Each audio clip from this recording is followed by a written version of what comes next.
Hi, beekeepers. It's Key. How are you? Happy Ostara. We are here on the vernal equinox with the wonderful Jessica Hritz Morrick today, the intentional organizer. And I want to welcome you, send a deep welcome, Jessica, for being with us today. And I would love for you to share with our collective anything you would like us to know about your wonderful organizational business before we get started. Well, thank you, Key. I am so excited to be here with you and your group. Let's see about me and my business.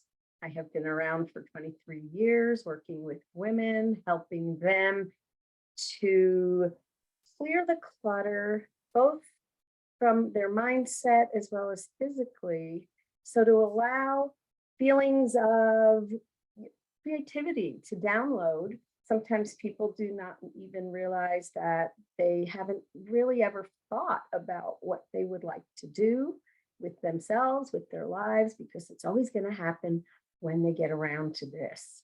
And this being piles, lack of decision making, because some of it doesn't involve physical clutter. Sometimes it's a room with the door closed that you know is there, and yet the house looks great, or under the bed, or sometimes it's so pervasive, it's everywhere, and you don't know where to start, and it becomes hopeless.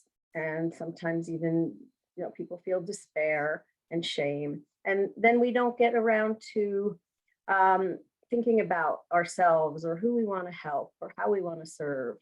And because it's always about then when we are getting rid of this problem or this issue. So I think that may have covered one tangent of what I do.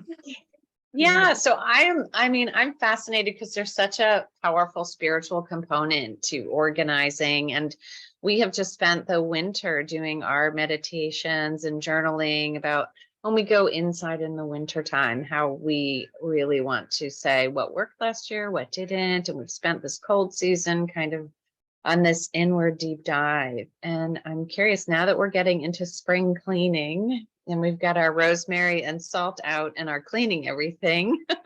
I'm curious. One of the things that I loved about your work, and I wonder if you're willing to share, but you had helped me a long time ago with a pile of paper that I was avoiding for a long time, and gave me some wonderful affirmations. And I'm curious because using those affirmations, I was able to place those papers in their rightful place. And I don't see a pile of papers. So I'm so curious, what is the link between those things? Okay, that still makes me so happy, Key, that you have lived without the pile of paper and that it helped you. I'm so grateful. The link, the way I see it is there are often things, they say we have 60,000 thoughts or so a day, the average person going through our minds.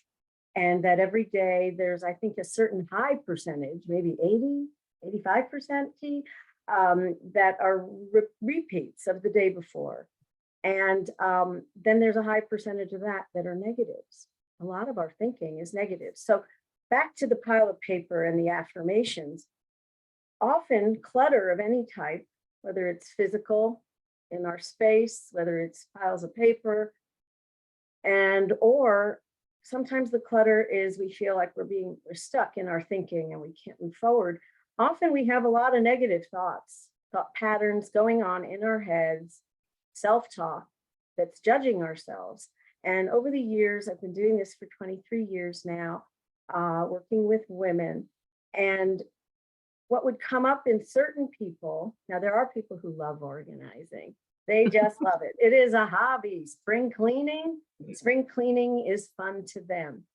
And I have tips and tools that can help them too. But my passion is in helping people that it brings despair, hopelessness, and shame, and other negatives up when they think about themselves and the clutter, or they see the clutter. So that is an affirmation. If you think about it, repeating things about yourself. Oh my gosh, I'm never going to get this done. Look at me. This is still here. Oh my gosh. And these are sad ones. I am such a loser. Things that people have said, sometimes in childhood, get stirred up and triggered about clutter or lack of progress moving forward. So with all those sort of negative affirmations flying around, quietly sometimes for a long time in the background of our minds, when we get in there and we actually start to cancel them by affirming positive thoughts, positive statements, whether they're true for you yet or not, it makes a big difference. And eventually they become a habit too, just like the negativity became a habit over the years and the judgments of self. So making affirmations such as, I love this one, I make decisions easily. Decision making comes easily to me, and I organize with ease and grace, or I organize one item at a time, and my session flows easily because we book a session for you alone if you're up to that, or with your person like me, an organizer to help you. And so before we get into a session, either alone or with somebody, we set an affirmation, also known as an intention. And so that what we're saying is, this is how I want it to go. I may not believe it right now because I have a history of despair and dread and overwhelm every time I think of clutter and stacks of paper. But once you begin placing these positive thoughts, positive sentences, you say them to yourself or out loud, and you always say, I am, and you never mention the problem, which is the word clutter, or I am blocked or stuck. You never use the word, I am now unstuck, because that's affirming the situation as it is, which is quite what's been making you feel despairing or blocked or stuck. So it's always I am, and then a positive about it. Did I hone in enough on the connection? Or yes, it's really helpful, and it's interesting. It resonates pretty strongly, and I'm so fascinated with it. Something's coming to me about my garden. When I weed, it's interesting because I do grow a lot of medicinal herbs, and so they are weeds by their nature. And it's interesting because sometimes there's just too many in a place, and I feel there's just like too much energy. And what's resonating for me, what you're saying about the affirmations, is when I think too much, or I try to do too much rather than be myself, there's a tendency to pile things up. Does that make sense? Yes, it's fascinating. It is fascinating. It almost feels like there's too much there and you need clarity. Too much energy. Yeah. More clarity, more calm, more space, even in the garden situation. Yeah. And then they move and they can grow, or I can give one to a neighbor or move it to another part on the property, or transplant it. And I kind of feel I'm like reminiscing a little bit about that paper mountain that I had. This is my cat, Frankie, just so we know, he's on my shoulder. About that it felt overwhelming. The energy of it felt overwhelming. And then with the affirmations, there was sort of this levity that came along with, I can put it in another place that's pending with a date on it, and I'm going to then do this by this date. And then it was very clear. Absolutely. Rather than more, it kept getting bigger and bigger. Right. And I love what you shared. Also, some of that bigger and bigger, but I just want to tie in a little to this decision avoidance, I call it. Okay. Because a lot of, there's lots of different experiences everyone may be having, but a lot in my years working with people, I began to see that a lack of decision making, what I call decision avoidance, was behind a lot of it. Because when people are overwhelmed and they look at the pile, and let's say you want to sit down and do your desk that day, because there's this 3-foot pile and it's actually on the floor coming up here. It's not even on the desk. And let's say you take a 2-inch stack and you sit down and you make yourself comfortable at your desk and you decide, I'm doing this a little bit at a time, which is what I teach people to do. And I teach them to calendar it ahead of time, not just one session. You'll never come back. Book a few sessions and book out a few weeks, book 3 weeks. And at the end of 1 week, add another, because you know this can drop off. If you've never done this before, what's the likelihood you're going to come back? Or you've never finished before, what's the likelihood you're going to come back and go, yeah, goody, I'm going to keep organizing. And sometimes the project merits a lot of sessions. But the way I work is to alleviate overwhelm. So you have your 2-inch stack, you're going to do it today, but now you get to the same piece of paper again, and you see this thing and you go, I don't know where to put this, because I've heard a lot of people say that a lot of times. And I came up with a method that can change that block and that lack of decision making in that moment, because of that thought we have that is, I don't know where this goes. I don't have any space. Everything is cluttered and used up. And most people think that way when I start with them. And instead of, I don't know where this goes, I have nowhere for this, you catch yourself, oh, there's that thing I say. And you say instead, what is this? What is this?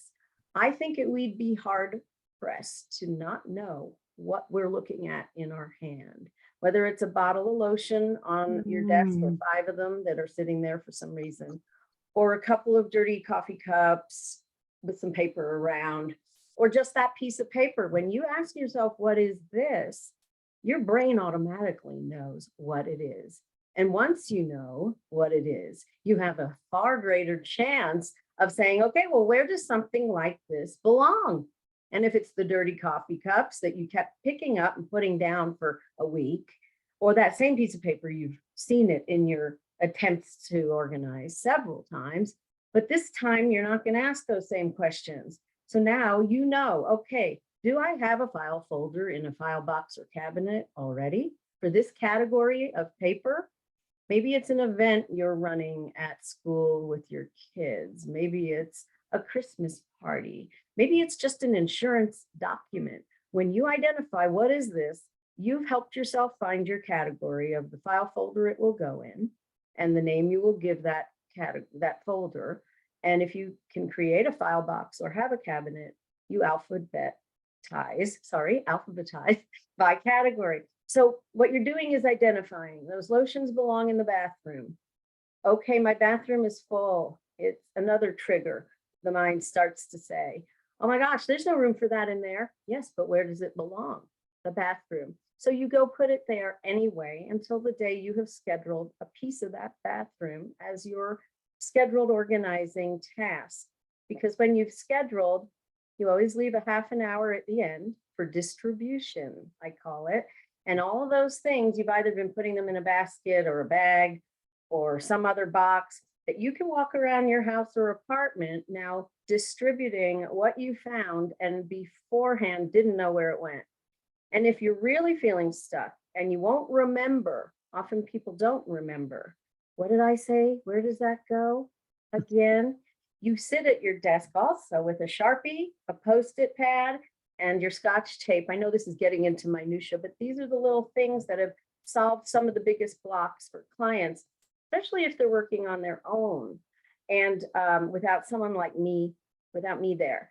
So what you do is once you've figured out what this is and where it goes, you quickly write it down on the Post-it and you tape it to the bottle of lotion or the cup.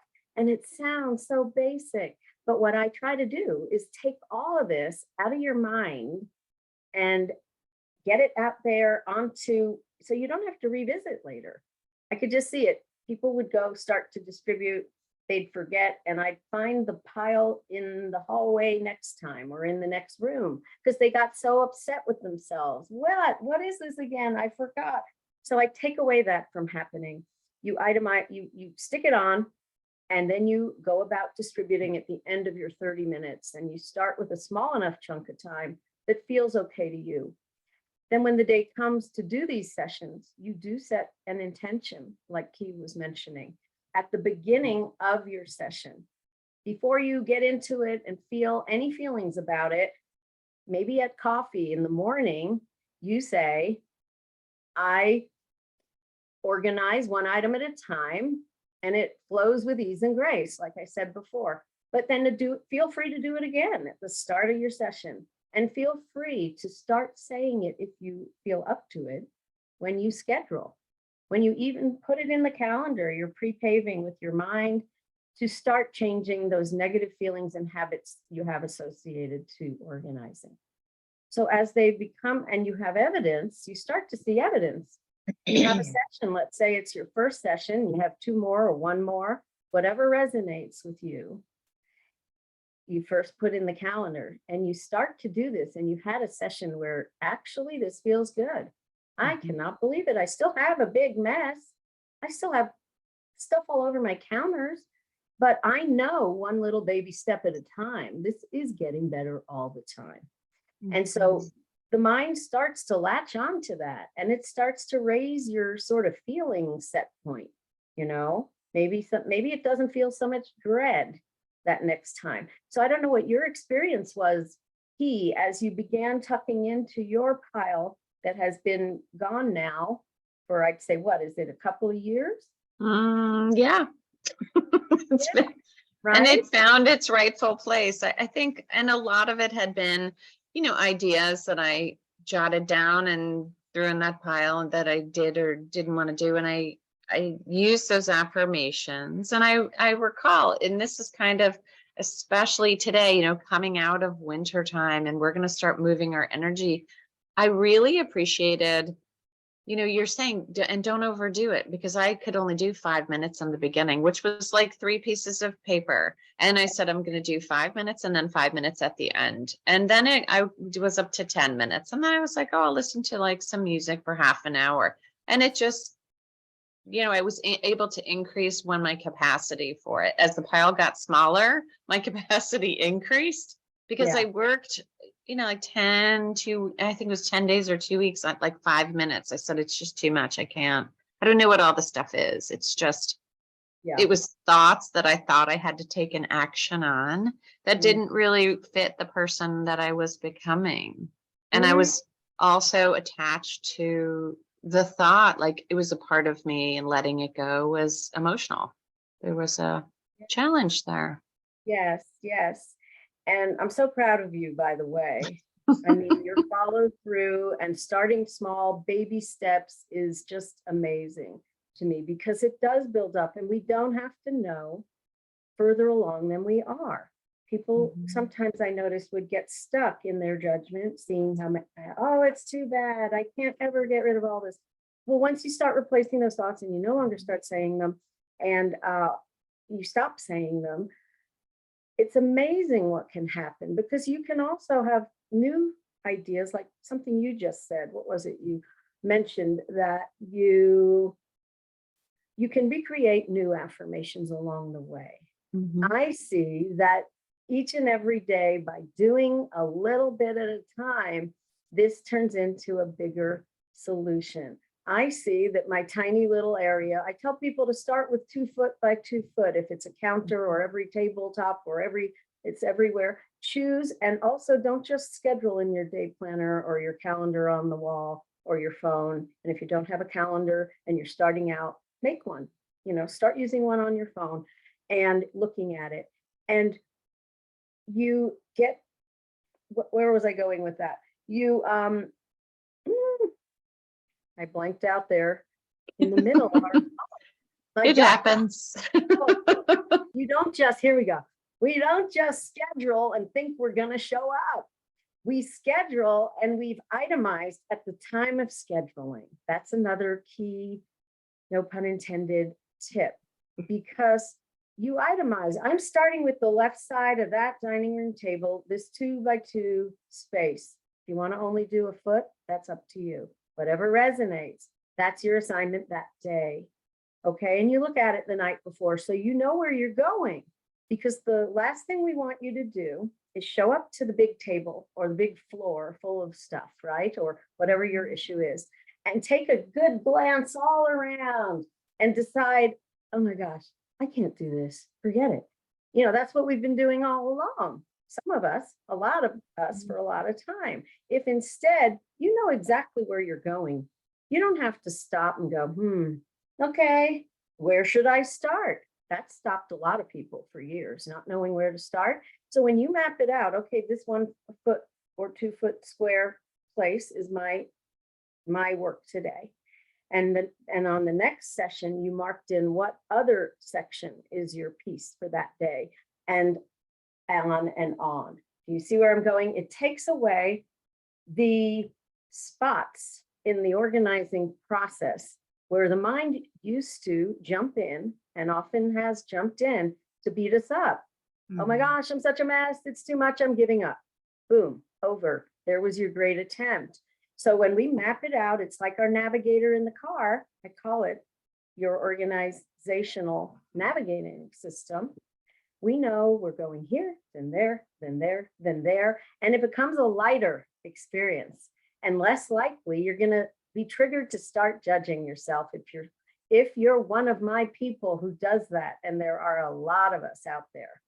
Okay, so that's another. It's so interesting that you're saying that too, because what I'm finding, thinking about organization, how it does require us to know ourselves. Like, I'm a visual abundance person. I let you see on this mantle, I have my honeybee teapot, and I have these 2 onyx goblets that a friend brought me from Afghanistan. And, you know, so all of these wonderful, I live with things that really lift my vibration. They make me happy to see them, to touch them. And so my files are vertical on the wall, and they're in colored folders because it makes me happy.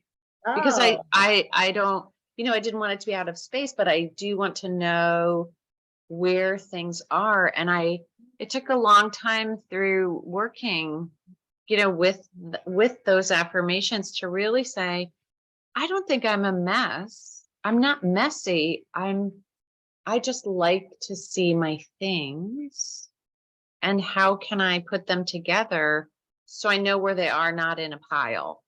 Right. And Exactly. so it's hard. But you need to know what's going on in your own head. That's true. And it does get you to become more and more aware. And as you proceeded, I'm sure all sorts of things began, of course, to change and happen. And it's great how you were able to assess, you know, what makes me happy? Doing it this way. You know, you got to make your own personal decisions, not just about moving forward with the pile or the paper. You know, I mean, that sounds beautiful. Not everyone wants everything stuck away in a file cabinet. But if you do, there are systems that can make you feel safe in putting them there. And I teach these, and I've devised these systems so that you don't think, oh my gosh, if I put it away, I'm never going to find it. Because that's often what happens when there is no system. We don't learn that at school. Maybe they do now, but I don't think so.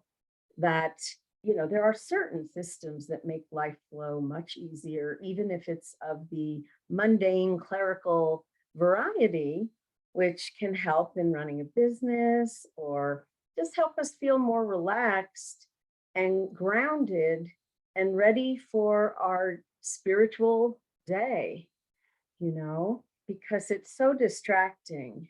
It's very distracting. And the question I have too, it's interesting because one of the things that I like is, you know, when friends will come for dinner, I like to hand wash my dishes, and it's from my mindfulness. You know, you just wash the dishes, and doing it with a community when some are drying, and then, you know, you've shared this nice meal, and then you clean up together and everything goes back where it belongs in the cabinet. And then, you know, you clean the kitchen. There's something it feels quite sacred to me that we're sort of so rushy about eat, because we have to get in the bath and we have to go to bed and do our homework. Yes. And I sort of feel there's something about slowing down that Mm, gives rise to these things. When I wash, you might have my grandmother's dishes and I wash them and dry them and put them away. And there's mhm. something about how many thousands of times and family members have eaten from these dishes and Yeah.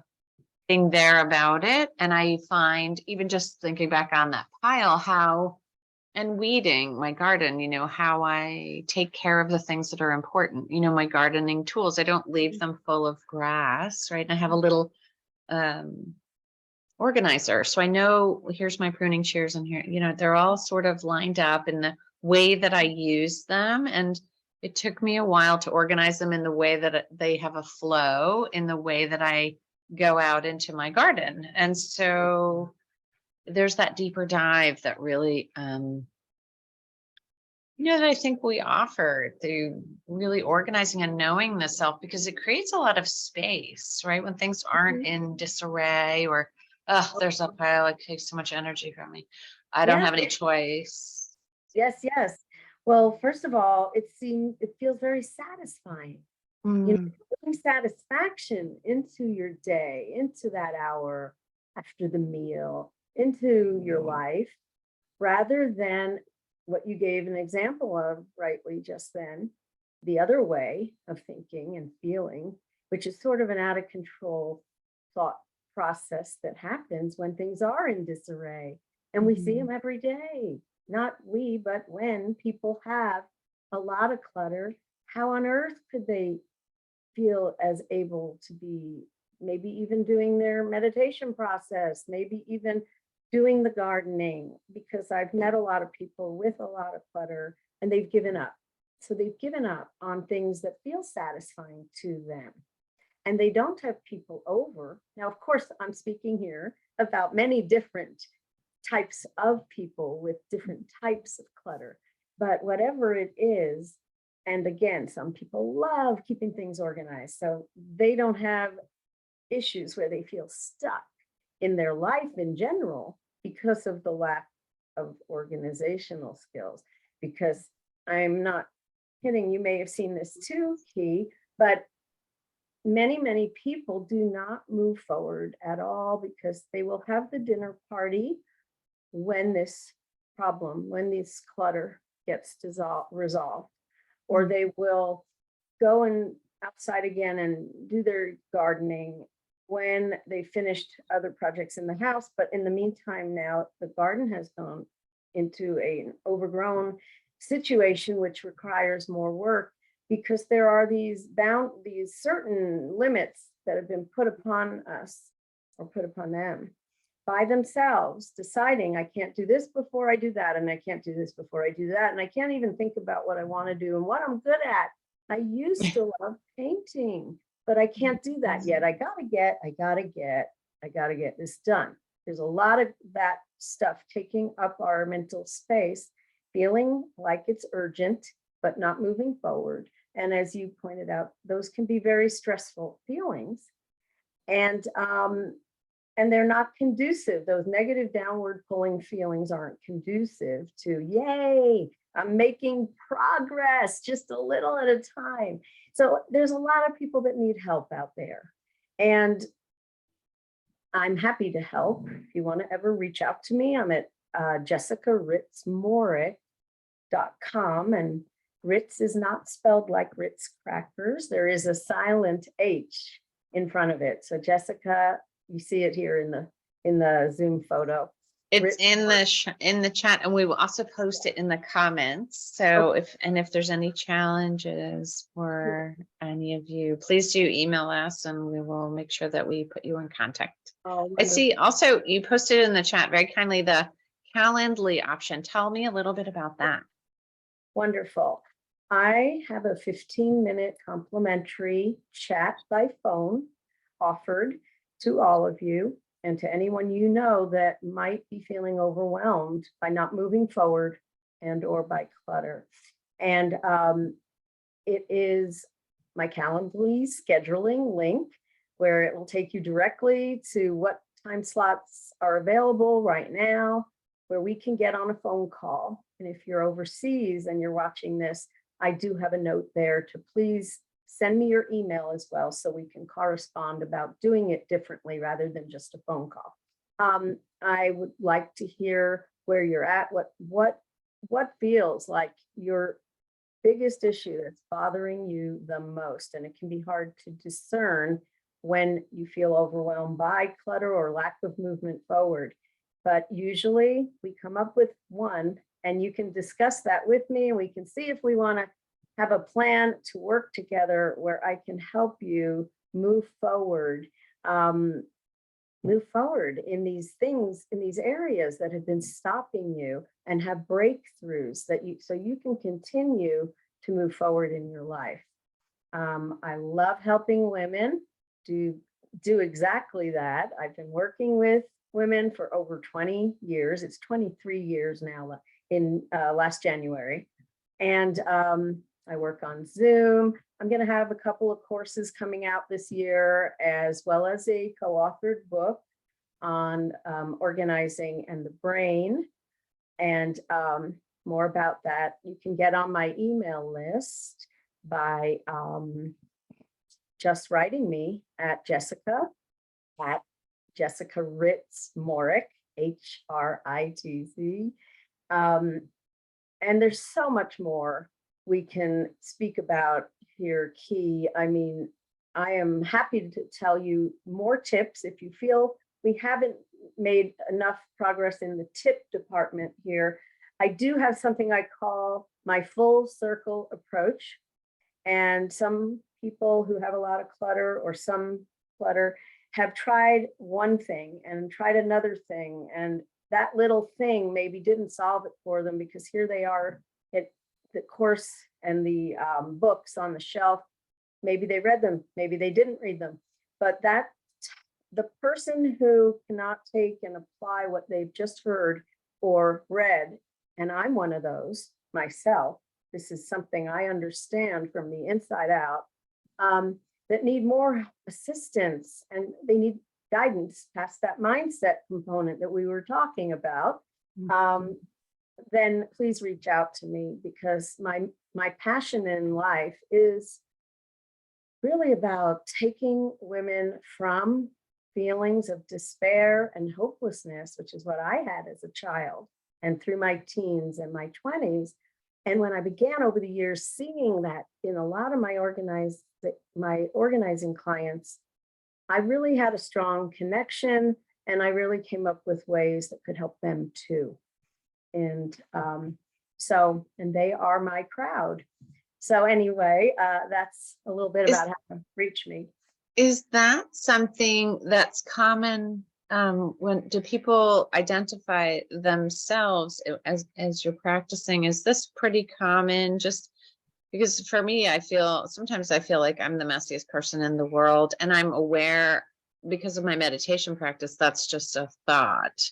Yeah. But I'm wondering if you're encountering beings, and there might be somebody in our collective that's feeling, because I can't get organized, I'm a mess, or it's very hopeless, I'm not going to ever make it. And it's just where our mind is. Am I correct? It's not actually who the person is. It's just something that was learned or not learned.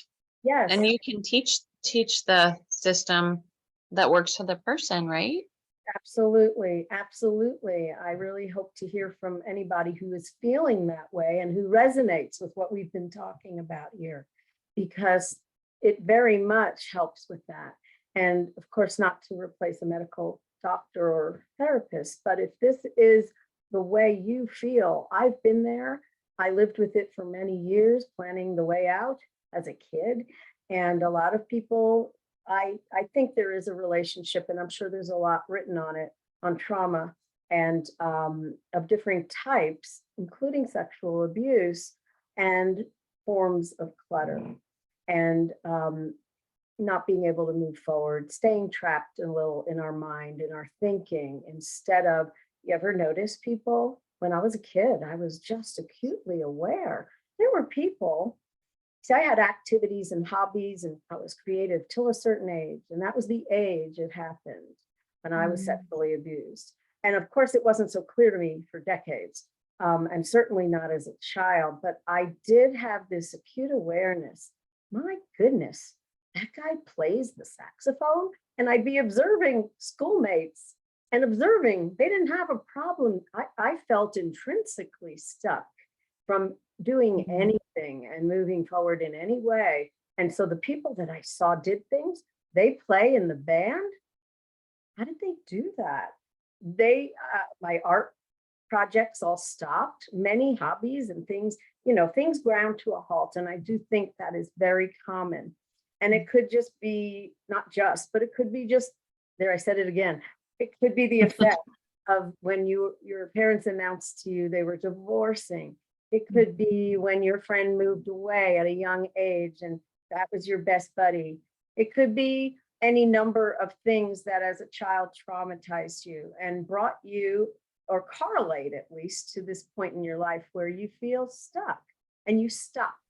You stopped developing as you, perhaps. You stopped the things that used to make you happy, your little collections and your painting rocks, your art paintings, and you became just an observer of life.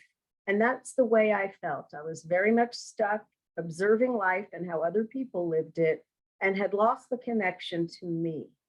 And what do I want? And if that feels like you, I was learning, I thought I could memorize. This is sad, not to me anymore, but not to make you sad, but I used to try and observe what people were discussing. I'd see two people talking at a party. I was a young teen, and I would pay attention to what they were talking about. I had lost, believe it or not, the ability to converse because everything had halted, and went to a traumatic day or a few days in my life. And maybe when people imprinted what they thought, a parent might have been doing the best they could, but maybe they said something harsh and judgmental to you. And children, of course, things can get very imprinted on them, and there can even be a duality, right, Key? I mean, you might know you're a wonderful person, but they said you were horrible. And there's this fight that can be with us throughout life till something happens where we can move through that, let that go, not just know those voices and judgments weren't true, but stop saying them to ourselves as well. And I think there are lots of connections and crossovers between not moving forward, not making decisions, and acquiring clutter. And, sometimes it's like a form, it sounds almost, it's a form of self-soothing, a form of protection. And yet there's this other side of it, this shame part that also participates with it. And so, it might be helpful to sit with a group while people are working, through this kind of organization process, if they're getting activated or triggered, to really seek counsel or, come to the group and get some, it's pretty intimidating. I mean, this decluttering is not just like moving a bunch of papers around. And I also find, when other people have tried to clean up for people, it's very traumatizing. Oh, it's very traumatizing. And so it's, the nature-based, my mindfulness and working in nature, asking permission, I think, are you using this? Because I know someone who might like it, or would you like support in this area? We want to really understand.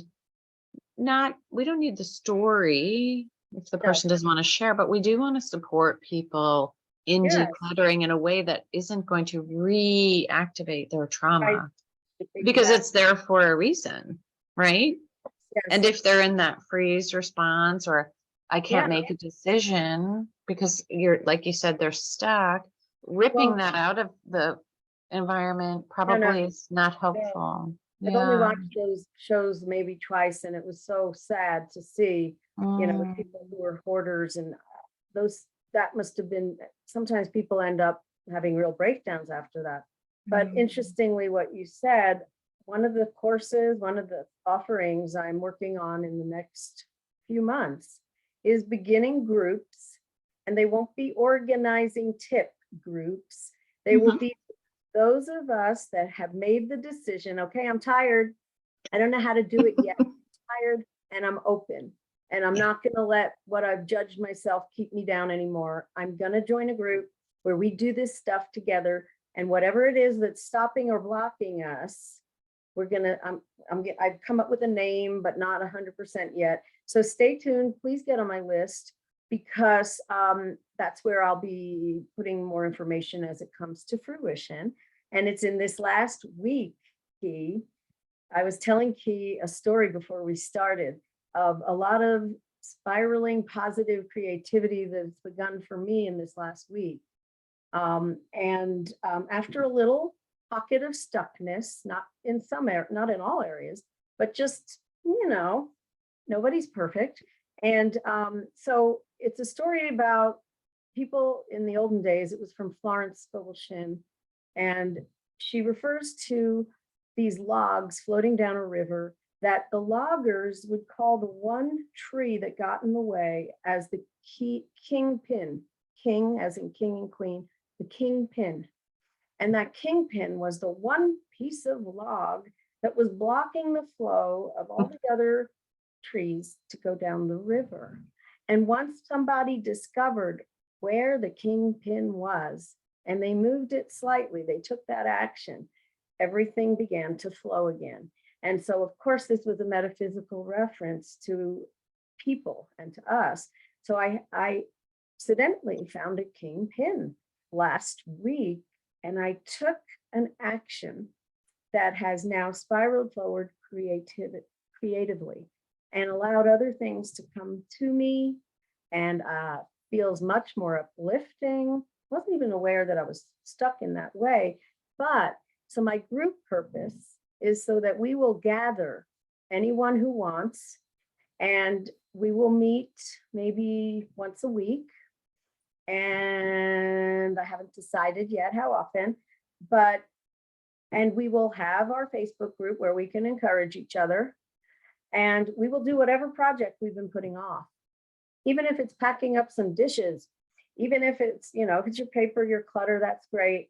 But we also have the people without the physical clutter also have things they've been avoiding, and it turns into mental clutter because we can't make the decisions, right? And so sometimes just making a decision to be a part of something and have people around you that understand is enough. So I think there's a lot of people in that stage. I do have a question too about these groups, because I know you have different levels, and I have hundreds of thousands probably of photographs, because like that is my ancestor wall back there. So I have pictures from 1910 on there, and I'm like the photograph person, right? But they're in books and frames and things. But if I'm with someone who maybe has trouble in their kitchen, we all have our things, right? Like my car collects stuff because I'm in my car a lot. And so then I have to have like a little caddy that I put things in, and then I bring it in and out of the house. Otherwise, my car will become That's a very good idea. You something else. To take it aside from the group thing for a minute, each clutter experience can have overlap with systems that can work for anybody. I hope you can't hear my big dog snoring. Is the mic screening it out? Okay, good. Okay, good. We love snoring. Deep rest is good. I show you her, but she doesn't cooperate. She's an aloof but friendly dog. Anyway, so each situation merits a different system where there might be overlap for certain things that I teach routinely, but I'll use a highly intuitive approach. For each person, the way we think is different from the next. And so sometimes you have to take what you like and leave the rest and apply it to your own situation. And I think the caddy for the car is brilliant. I have found backpacks going back and forth in the car to be left sometimes in the room full of stuff. And then someone will start another backpack, and then they'll wonder where certain things went. and there's about 3 or 2 different backpacks scattered around the office. So we want things maybe in, let's say your case, if you're going, so if somebody was going to an office and they need a briefcase or a backpack, great. And maybe we have to set certain boundaries for ourselves where I put this thing down and unload it every day. Because if I did this with my children and their homework, they'd never get anything done. So, sometimes we have to, find out that key pin in what's missing in a system for somebody. And that is something I love, love, love working with somebody on, because I'm highly intuitive and we do come up with solutions for everyday situations. Have you found that helps you with the car? Oh yeah, and when I bring it in, it goes on the table and then I can empty it and put it away. So it's not, it's just stuff that I don't need it to stay in that, because I need to pack it for when I need to go back in my car the next day. But it makes it easier, because then it's just doing one thing at a time. It's just part of the structure of, I hang my keys on their special hook and I empty that. And then it's time for myself. And I find that when things are in their proper place, I just have a lot more time for me to reflect, to have my tea and look at, my beautiful trees or whatever it is. And I'm not thinking, oh, I have to do the dishes, or, oh, I have to, oh, I have to, oh, I have to. It's, I can be more present. And it's a perfect example of how it works when you become step by step more clear of clutter, more active in your life, making decisions that used to halt you, because life slows down. We're not using up our energy. We didn't touch on that. It's very energetically draining to have this thought process, those 60,000 thoughts a day, most of them negative repetitions from the day before, beating oneself up on 2 levels. It's taking up space, it's occupying a person's time, and it's also sort of putting oneself down all the time, which then has an effect, obviously, we've heard of this, on our cells of our body, and then just psychologically, we don't feel very much like going and doing, the things we dreamed about that are still buried a lot of the time under the clutter. But for the people that did have dreams and they've left them behind until I just get that done. So you keep bringing up very good examples of what the thinking of unaddressed clutter does to us, more than just clutter up space. It drains us, feeling drained, and lowers our energy. We feel more tired, again, less likely to do things we enjoy. And even those small things that are big things, how that works? Yeah. Like sitting in the garden, or sitting at that table, or watching the birds, or, oh my gosh, and slowing it down. And something you mentioned earlier that I didn't address, which is about, and what about with the groups where people are all at different levels? Well, I offer all different things. Now, for the people that know that if they had companionship, and if they had a list that they kept going, and that's another part of my full circle approach, I'll tell you about that and weave it in a second. If you have a small list, 3 to 5 things that you are bugged, you haven't done, and you would feel great if they were, and you decide that you're at the stage where just by being with another person, you will commit and you will start this, and then you'll commit and do it again and again. You see, some of us have big things we want to do. Some of us are in the middle of writing a book, right? Or we're in the middle of 3 courses we're writing. And yet we know, some of us, that we can blow off that appointment in our calendar if it's just me. Now, of course, we could go off in the direction speaking about self-love and all that, which, by the way, these things tie into once we begin to feel proud of ourselves and a little bit, wow, I've done this much, I can do more. So it all kicks in gradually. But if you're someone who has blown off appointment after appointment in your calendar or in your mind, I'll just do that tomorrow. I'll just do that tomorrow. I've never written it down even. This technique of the group I'm starting is for people who resonate with, I need to have one more person to be accountable with me in the group setting, I'm not going to run away. I'm not going to go make cups of coffee. I'll have it here when I start. I'm going to actually, I mean, it's very powerful to those people who know they need that, because they trust that just that person with them and that group of people with them, I'll call them the putter offers. Okay. I fall into that category sometimes. I have clients I work for individually. And if I get a little busy and I don't stay up on my particular affirmations, you know, it's changed me profoundly. I never shared my whole life story with you guys, but my life changed profoundly when I began affirmations when I was about 30 years old. Oh, and it never went back, and it left from fearful and those thoughts as a child of ending things. And it went into being productive and believing in myself, and not overnight, and that anything is possible and experiencing miracles and things like that.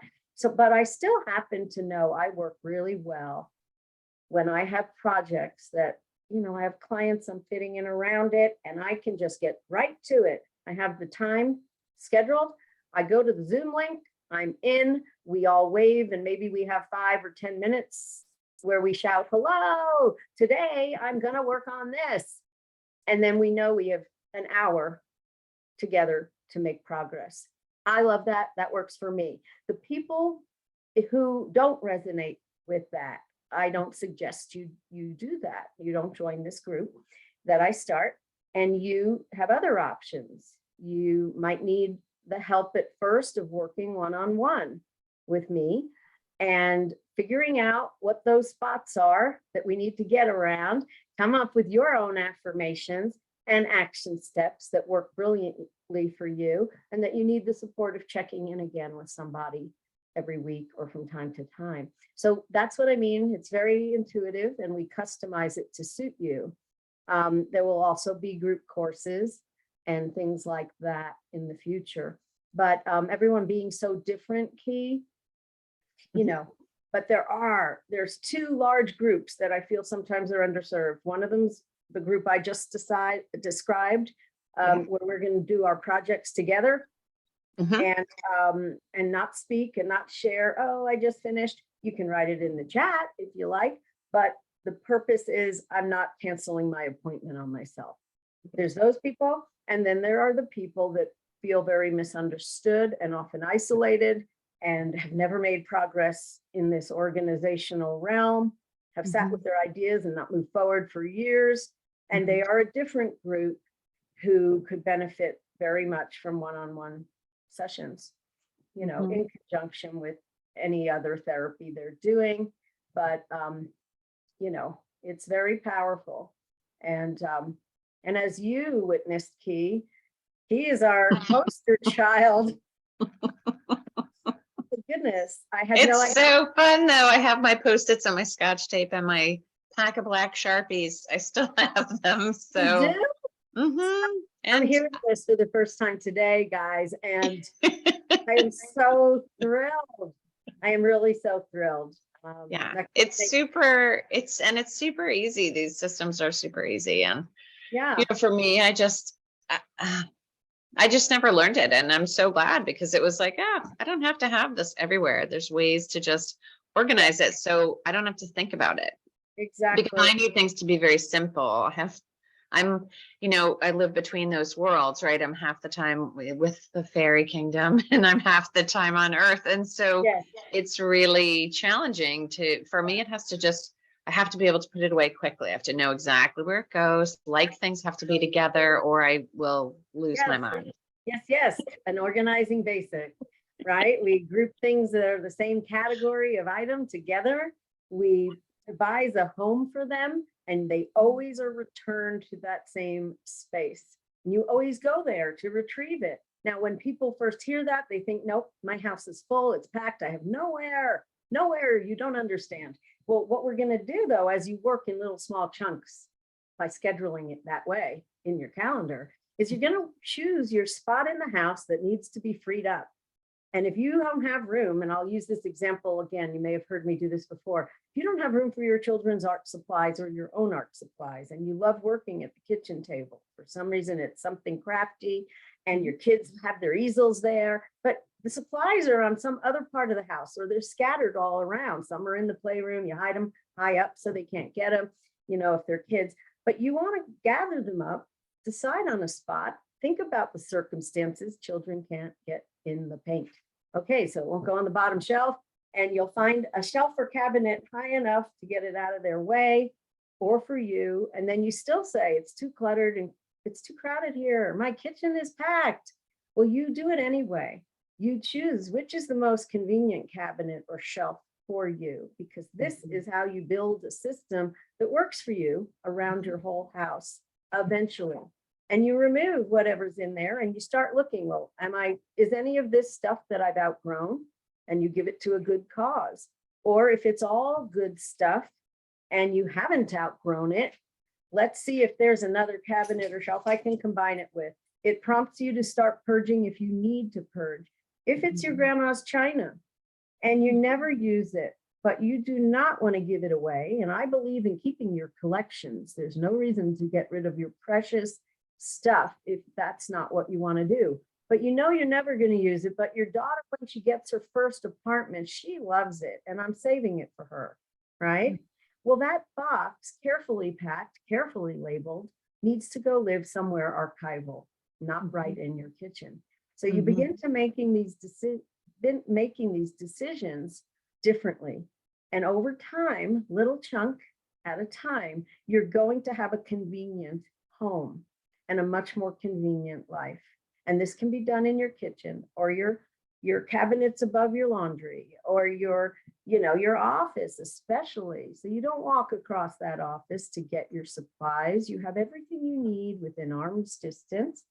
And then the backup supplies all live together, maybe in that closet across the room or some cabinet. But you get what I mean? There are so many systems that I devise for people that will free up space and free up our spiritual and free up space. Exactly. It all begins to tie in, and we begin to feel it's easier to get grounded and centered. You know, there's not so much to calm down as when you were beating yourself up about what you weren't accomplishing, and those other negative thoughts, they start to disappear. There's not as much for them to latch onto, and especially with those powerful affirmations that we custom designed for you. And the reminders, I think, too, of, I have this, I held on to this because I was going to do it, and it was, 18 years ago, but did I do it? Would I do it now? No, then then let it go. Let it go. Yes, eventually. It's funny because I still tell people, look, people say, what do I do with all the scraps that I need? I don't want to lose them. They're just a scrap of paper and they're scattered around my desk. And well, you're safe to put all your scrappy things, like where you wrote the order number, where you wrote I can't think, you're waiting for your new social security card, you changed your name. Where do I keep this without, that's not a good example, but any scrappy stuff, make a pending folder, call it pending. Don't separate it into 20 categories. Nobody searches that many files. And when you need it, you go to it and you make another folder for to do. Most of that lives in our phone now. But if you are a paper person, and then over time, people will say, but my pending file has gotten so big. And I say, well, if you go through it now, you will see most of that is not even necessary anymore. That's what happened to me. It was like this thick, and I think I did 3 things, and the rest of it went in the recycling. Yeah, so it always has its own lifespan, Yeah. And you only put that invitation there if you've also cross-referred it in your calendar the day you must reply by, because otherwise you'll find it a year from now. Oh yeah, I must not have wanted to go to that workshop enough. Oh, I missed so-and-so's wedding. Oh, I never replied. And so you must cross-pollinate and put it into the calendar method you're using a week ahead, 3 days ahead.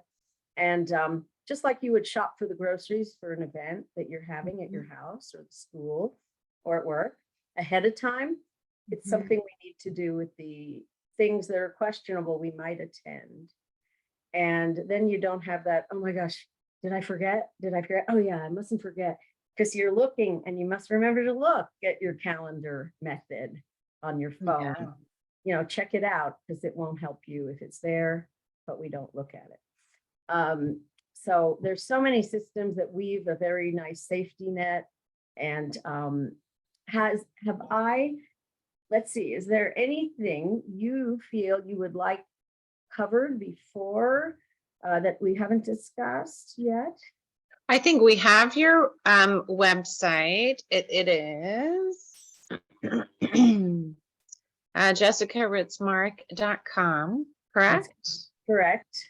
Okay, and then your email is just jessica@jessicaritzmark.com. So if someone has a question, they can just email you. My mind is full of questions and I feel like I could do 10 follow-ups because there's this whole emotional component and this attachment component and the lost dreams part and who am I without my stuff and how did all this stuff arrive here? And, you know, when family members give you things because they're inherited and maybe you don't want them, what's the boundary around, do I have to take them? Can I say no, thank you? How does that work in the emotionality? So perhaps you'll come and visit us again because it's kind of a loaded topic. I'd love to. And by the way, you have my permission to say no. You have my permission. Did you hear that, everyone? So post a comment down below for Jessica about I'm going to say no, since we are having so many talks about boundaries and wasted time and wasted effort. And now we have an additional thing about wasting efficient, mindful space by taking care of other people's things or things we no longer need. So we could say have permission to throw out that pile of newspapers, that pile of magazines. You will not go back and catch up on everything there, and you'll find it on the internet if it's so important. You have permission not to read those magazines. They're in business to have you thinking you must keep up. Keep up with what? Let's have more attention on our own lives, but as a group, collective, even better.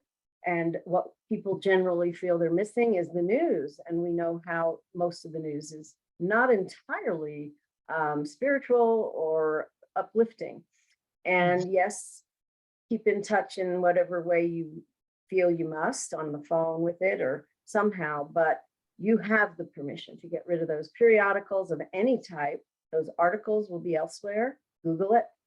And also the things you inherited, you know, sometimes you might want to sell them. There may be another family member that wants them. I've helped people clear out many a place which when they're, you know, inherited their relatives' belongings and they now needed to sort through things. And, you know, during those times, people are in touch with all the family members, if there are any. And often people say, no, I don't want it. And they make their needs known. And I know there's guilt and shame and feeling wasteful around those topics.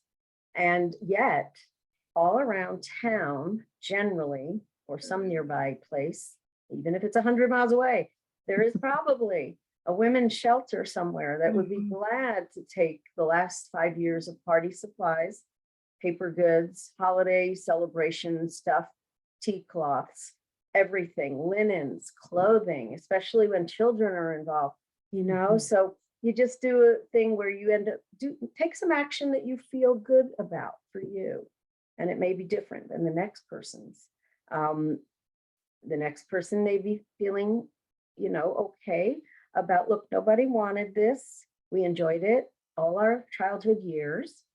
But I'm now going to see if I can find a person who loves it as much as our grandmother did.